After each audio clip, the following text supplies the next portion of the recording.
Welcome back to Bittu hyper crazy videos. ఈరోజు మా video capsicum masala. Capsicum మసాలాకి కావాల్సినవి క్యాప్సికమ్ నేను కట్ చేసి పెట్టుకున్నాను. అందులోకి మసాలా కూడా మిక్స్ చేసి పెట్టేసుకున్నాను. ఆనియన్స్, కరివేపాకు, గిన్నెలో అయితే ఆయిల్ వేసేసుకున్నాను. ఆయిల్ వేయాక ఆనియన్స్ వేయాలి. ఆయిల్ వేయండి. ఇప్పుడు ఆనియన్స్ వేయాలి. ఆనియన్స్ వేస్తున్నాను. ఆనియన్స్ గోల్డెన్ కలర్ వచ్చేదాకా ఉడికించుకోవాలి. ఆనియన్స్ వేసేదాకా ఈ మిక్సీ ఇది మసాలా ఏంటంటే పల్లీలు, ఉప్పు, కారం, పసుపు, చింతపండు, ఇలాచి ఇలా ఉంటుంది. వేసి మిక్సీ పెట్టాను. ఇది పక్కన పెట్టేస్తున్నాను. ఇప్పుడు ఆనియన్స్ అయితే వేయాలి. ఇందులో అల్లం వేయాలి. అల్లం వేసి కలుపుకొని కొద్దిసేపు అయ్యాక క్యాప్సికమ్ వేసుకోవాలి. ఇందులో అల్లం పచ్చివాసన వేయదాకా వేయించుకొని ఇందులో క్యాప్సికమ్ వేసుకోవాలి. ఇప్పుడు కట్ చేసుకున్న క్యాప్సికమ్ ఇలా కట్ చేసుకున్నాను. 4 పీసెస్గా వేస్తున్నాను.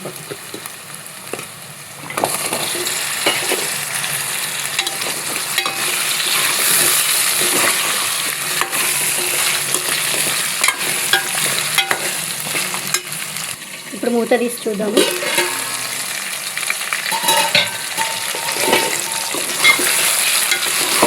ఇది కొంచెం ఆయిల్లో ఫ్రై అయినాక మసాలా వేయాలి. ఇందులో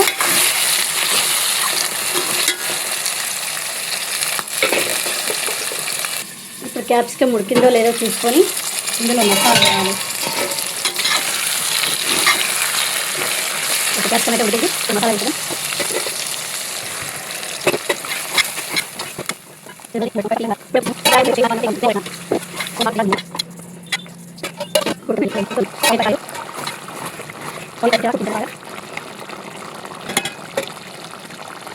ఆయిల్ పైకి వచ్చాక కొత్తిమీర, పుదీనా, చికెన్ మసాలా వేసుకొని దించేసాలి. అయిపోతుంది క్యాప్సికమ్ మసాలా.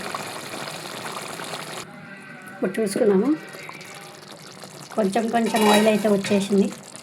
దీంట్లో కొత్తిమీర వేసి ఇప్పుడు పుదీనా, కొత్తిమీర అయితే వేస్తున్నాను క్యాప్సికమ్ మసాలాలో. ఇదేంటంటే కొంచెం టేస్ట్ ఫ్లేవర్ కోసం అంతే.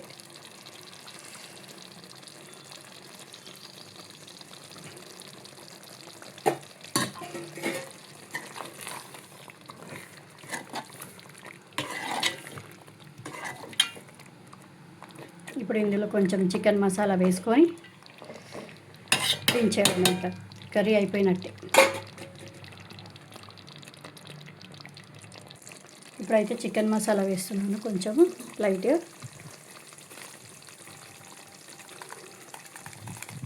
ఓకే, కలుపుకొని ఇంకా దించేయాలి. అంతే, అయిపోతుంది. Curry ready, capsicum masala.